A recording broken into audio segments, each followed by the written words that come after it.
যে লোকটা কংগ্রেসের টিকিটে জিতে তৃণমূলে যোগ দিতে পারে একটা সুবিধাবাদী নীতি নিয়ে, সেই সুবিধাবাদীকে যারা প্রশ্রয় দেয়, আজকে তারা বুঝে দেখুন কাদের প্রশ্রয় দিয়েছে।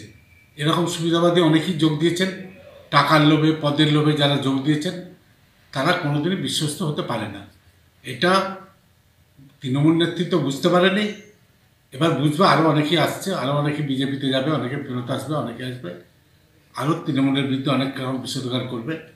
তো এইসব সুবিধাবাদীরা যেখানে বেশি সুবিধা পাবে সেখানে চলে যাবে।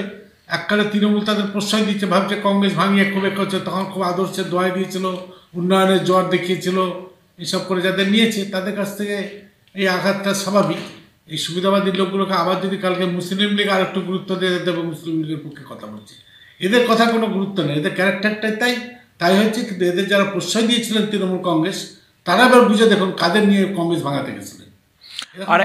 আর একটা প্রশ্ন, এই একই কথা যে সৌমিত্র খাঁ বলেছেন আরো 5-6 জন অপেক্ষা করে রয়েছেন, তারা যে আগামী দিনে কোন দলে যাবে তার কোনো ঠিক নেই।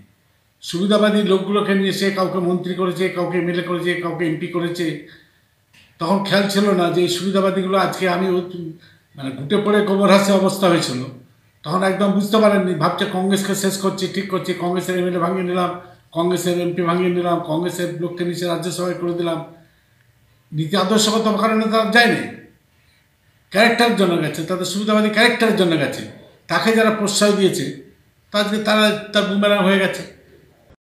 বিভিন্ন বিষয়ে ভিডিও পেতে চ্যানেল হিন্দুস্তানের ইউটিউব চ্যানেল সাবস্ক্রাইব করুন www.youtube.com/channelhindustan।